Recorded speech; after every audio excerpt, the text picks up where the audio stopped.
یا ایھا الناس انا خلقناکم من ذکر وانثی وجعلناکم شعوبا وقبائل لتعارفوا ان اکرمکم عند اللہ اتقاکم ان اللہ علیم خبیر۔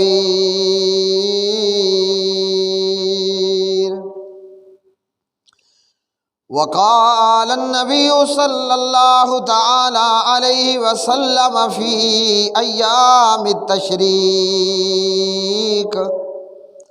یا ایھا الناس الا ان ربکم واحد وان اباکم واحد الا لا فضل لعربی علی اعجمی ولا لعجمی علی عربی ولا لأحمر على أسود ولا أسود على أحمر إلا بالتقوى۔ اللهم صل على محمد وعلى آل محمد كما صليت على إبراهيم وعلى آل إبراهيم إنك حميد مجيد۔ اللهم بارك على محمد وعلى آل محمد كما باركت على إبراهيم وعلى آل إبراهيم إنك حميد مجيد۔ رب اشرح لي صدري ويسر لي أمري واحلل عقدة من لساني يفقهوا قولي۔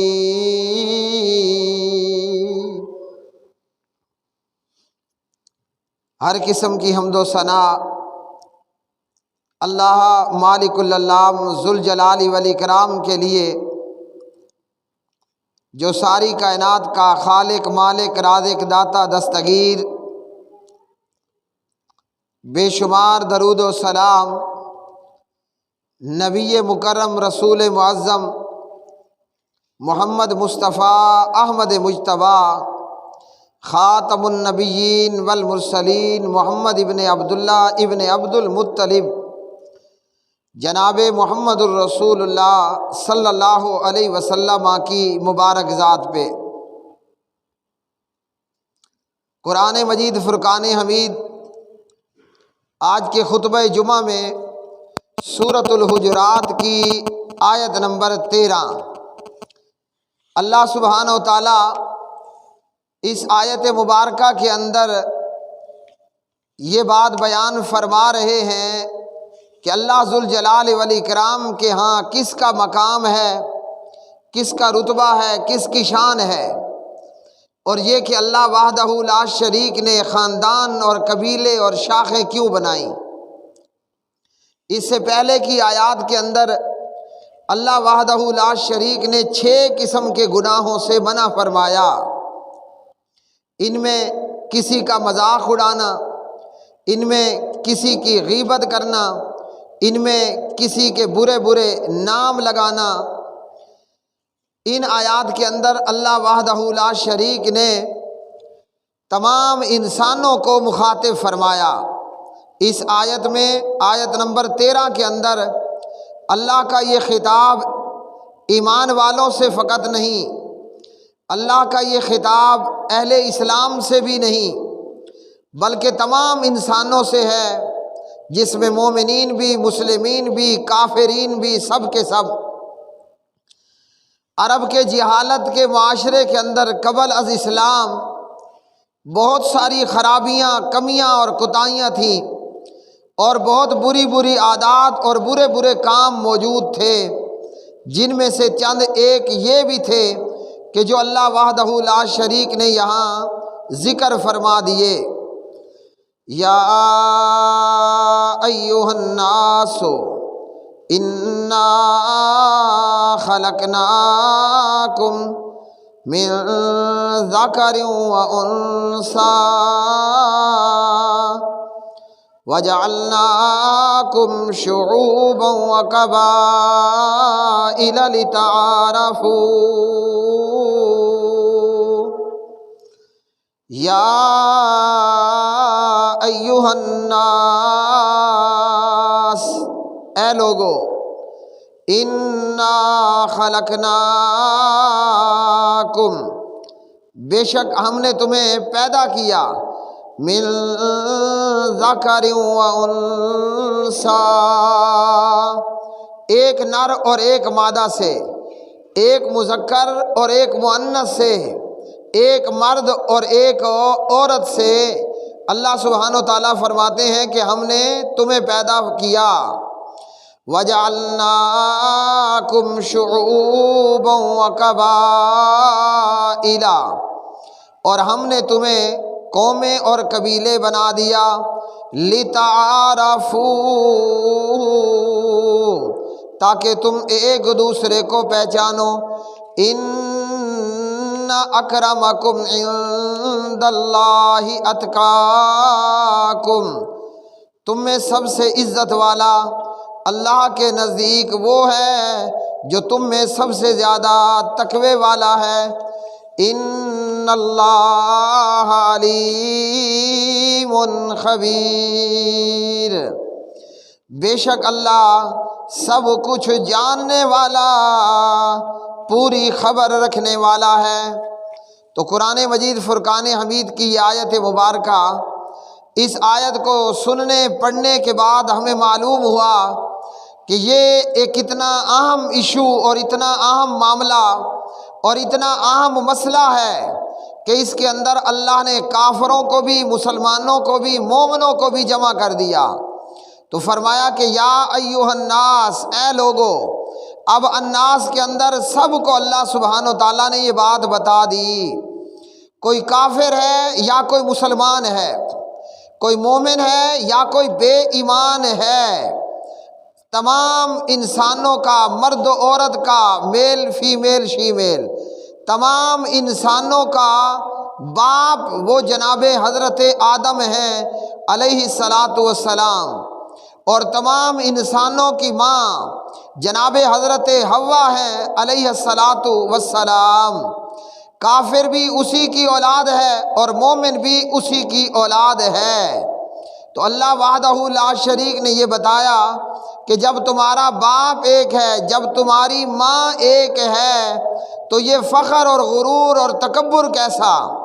اور جاہلیت کے معاشرے کے اندر قبل از اسلام کی آمد سے پہلے، حضور نبی کریم صلی اللہ علیہ وسلم کی بعثت سے پہلے، اس معاشرے کے اندر جیسے آج مختلف قومیں ہیں اور قبیلے ہیں، جیسے آج مختلف برادریاں ہیں اور مختلف کاسٹ کے لوگ ہیں، اس وقت بھی اسی طرح ہی کا معاملہ تھا۔ اور اسی طرح اس سے پہلے بھی جب سے اللہ سبحانہ و تعالیٰ نے انسانوں کو پیدا فرمایا ہے، اللہ نے قوموں کے اندر اور قبیلوں کے اندر تقسیم فرما دیا۔ لیکن جاہلیت کے معاشرے کے اندر ان قوموں کی بنیاد پر ایک دوسرے کے ساتھ دشمنیاں ہوتی، ہر ایک اپنے قبیلے اور اپنی قوم اور اپنی برادری کی برتری کو ثابت کرنے کے لیے دوسرے قبیلے کے لوگوں کا اور دوسرے خاندانوں کا استہزاء کرتے، تمسخر کرتے، طعن و تشنیع کرتے، ان کے عیبوں کو تلاش کرتے، اور اسی طرح ایک دوسرے کی غیبت کرنا، جاسوسی کرنا، اور پھر اسی سے لڑائی جھگڑا، دنگا فساد، اور پھر انہی جھگڑوں اور دنگا فسادوں میں سینکڑوں، ہزاروں، لاکھوں لوگوں کا مارا جانا، اور سالوں پر اور صدیوں میں ایک دوسرے کے ساتھ خاندانی دشمنوں کا چلنا۔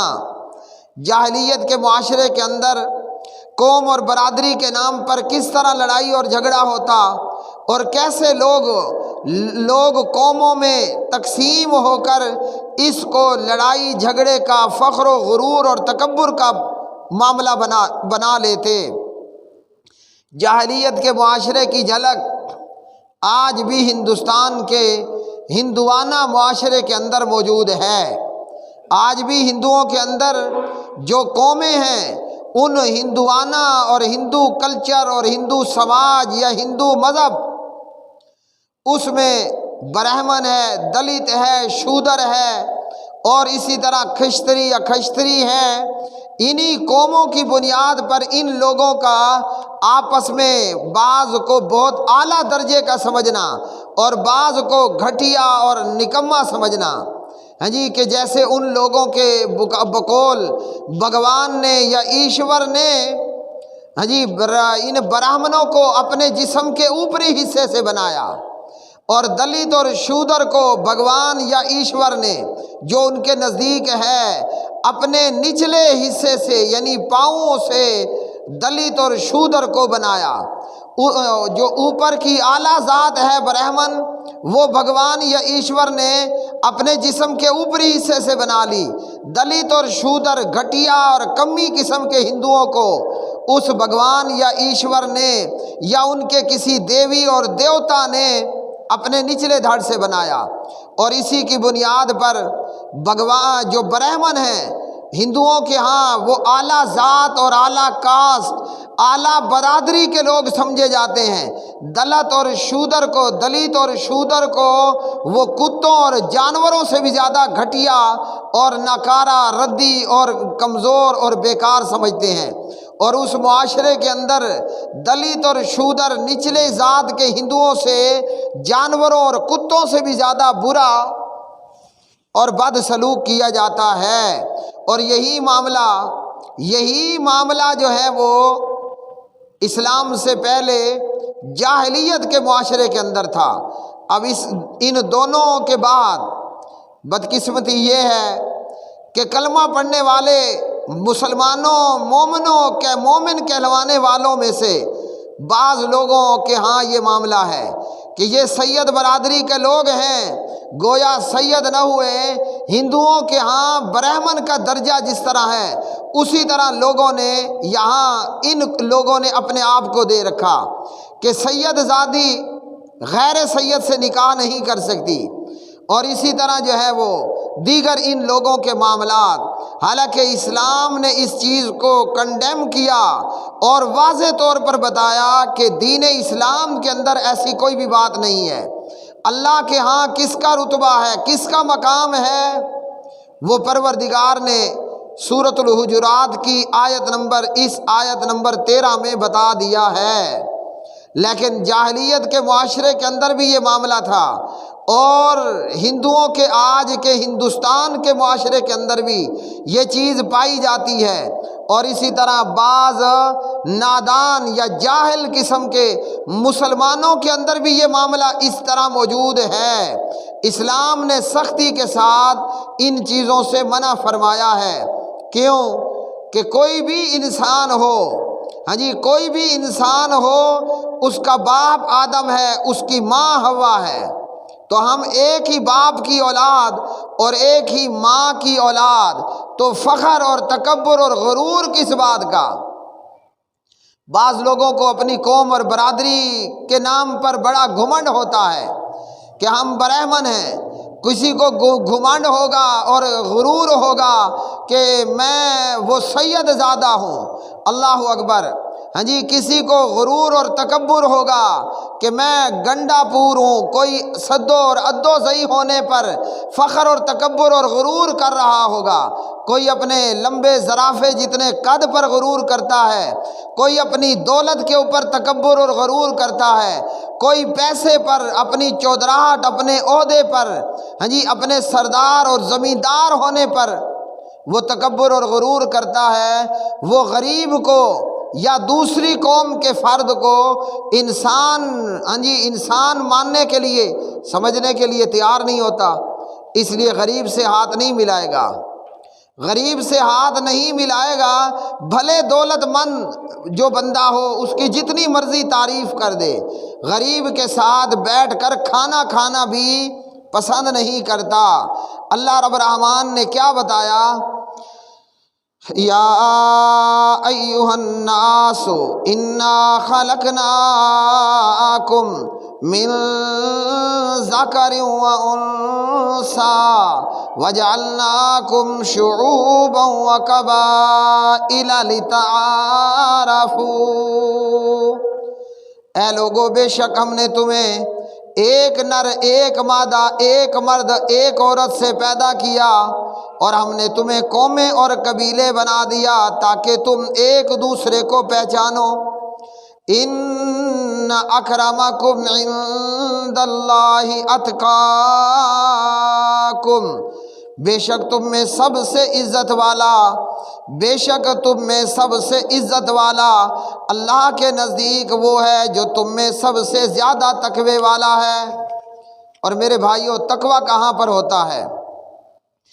التقوی ہا ہنا، اشارہ کیا اپنے سینے کی طرف کہ تقوی وہ بندے کے دل میں ہوتا ہے۔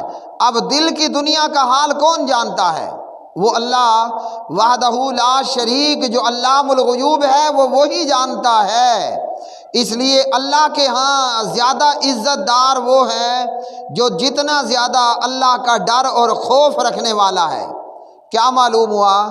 اللہ کے ہاں قوم اور برادری کی کوئی حیثیت نہیں ہے، کوئی برہمن ہو یا سید زادہ ہو، ہاں جی، کوئی جناب بلوچ ہو یا کوئی گنڈا پور اور سدو ادو زئی ہو، کسی بھی بڑی قوم سے تعلق رکھنے والا ہو، ہاں جی، کوئی کسی بھی قوم سے تعلق رکھتا ہو، اللہ کے ہاں قوم کی کوئی حیثیت نہیں ہے۔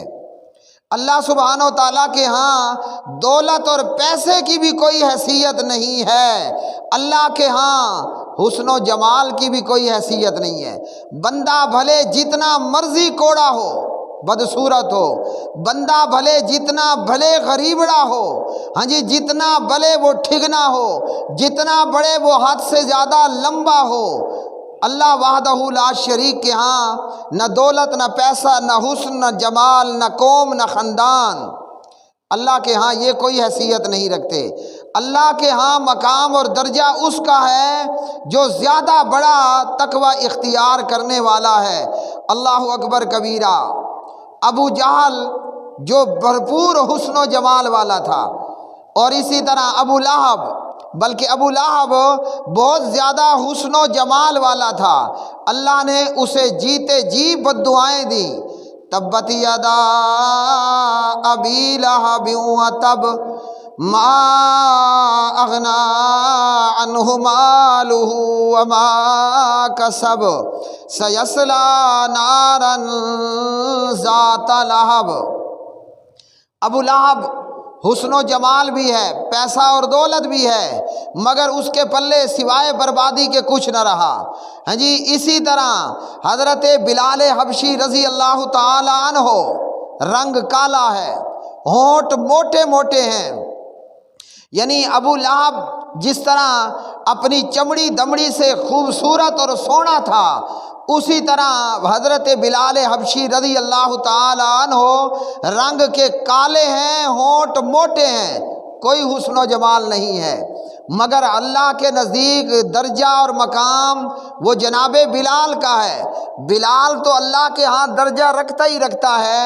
اللہ اکبر۔ بلال کی جوتیوں کا بھی کمال ہے کہ نبی پاک علیہ السلام معراج کے سفر پر گئے تو جنت میں آپ صلی اللہ علیہ وسلم نے اپنے آگے آگے جناب حضرت بلال رضی اللہ تعالی عنہ کی جوتیوں کی آواز سنی تو اللہ کے ہاں ویپر مارو، اللہ کے ہاں درجہ اور مقام جناب حضرت بلال رضی اللہ تعالی عنہ کا، کیونکہ بلال ایماندار تھا، بلال تقوی دار تھا، اور ابو لہب اور ابو جہل بھلے وہ خوبصورت تھے، دولت اور پیسہ تھا، لیکن بے ایمان تھے، اللہ کا ڈر اور اللہ کا خوف ان کے دلوں میں نہیں تھا۔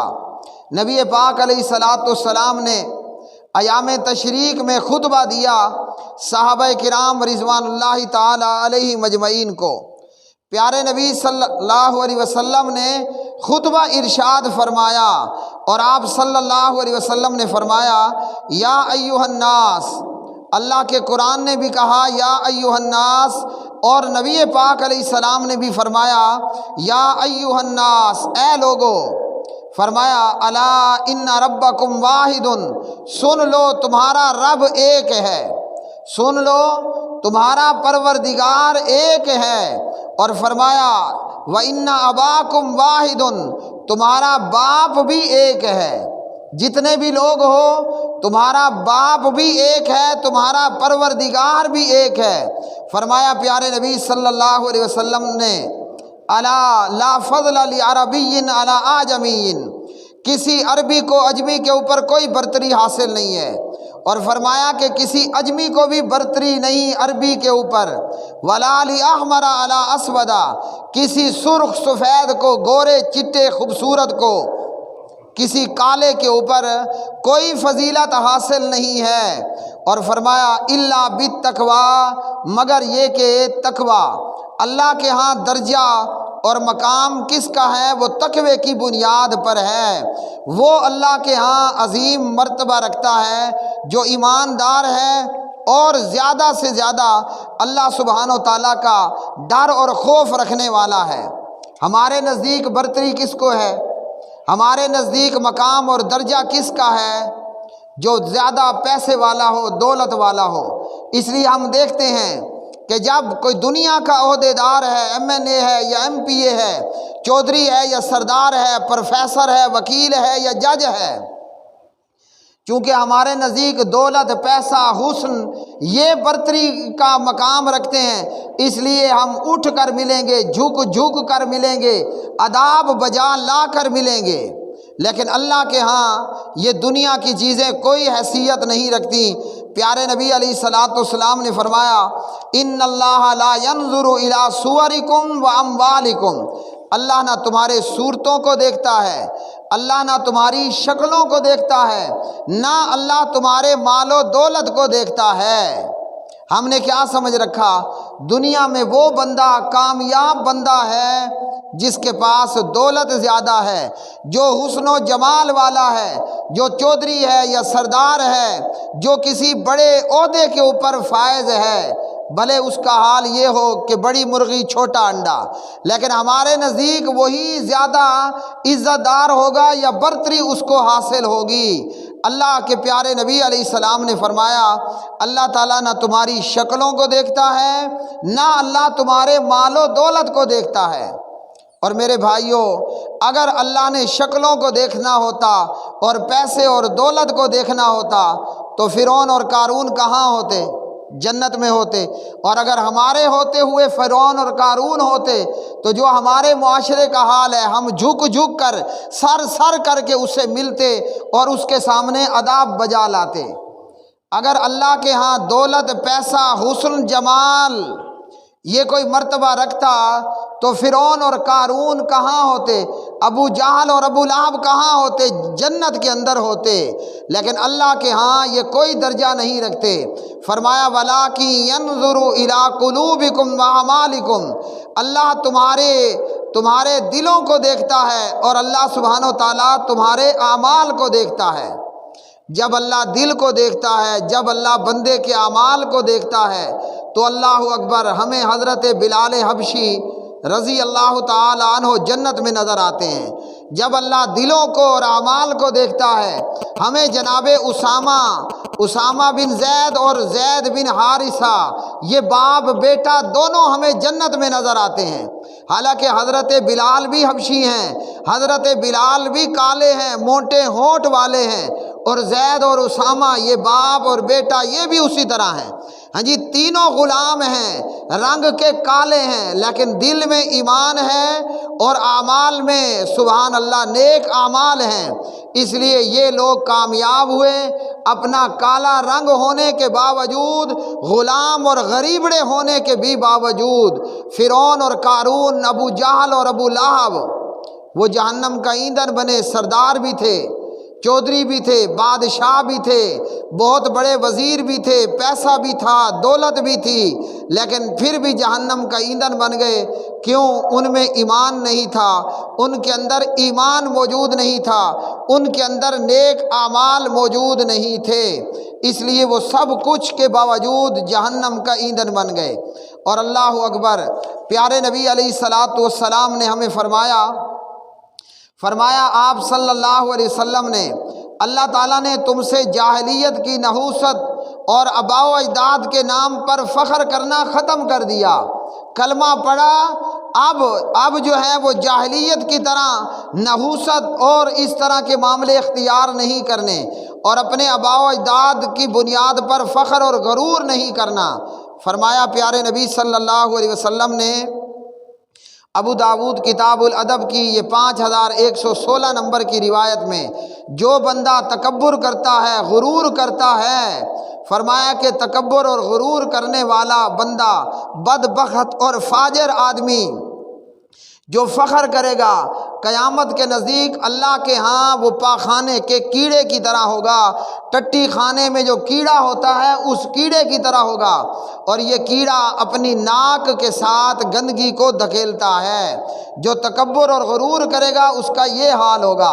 اور فرمایا پیارے نبی علیہ الصلاۃ والسلام نے تواضع اختیار کرنے کا حکم دیا کہ عاجزی اور انکساری اختیار کرو۔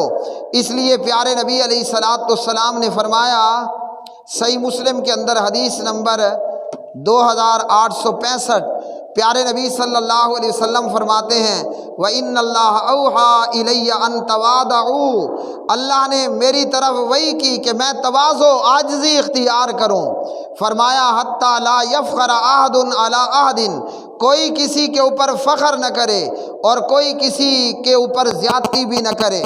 اور نبی پاک علیہ الصلاۃ والسلام کی عاجزی اور انکساری کا یہ حال تھا کہ جب پیارے نبی اپنے صحابہ کی مجلس اور مجمع میں ہوتے، اجنبی بندہ جب آ جاتا، اجنبی کو معلوم نہ ہوتا کہ اس مجمع میں اللہ کا نبی کون ہے، ان کلمہ پڑھنے والوں کا سید اور سردار کون ہے، اور اس مجمع کے اندر غلام اور نوکر کون ہیں۔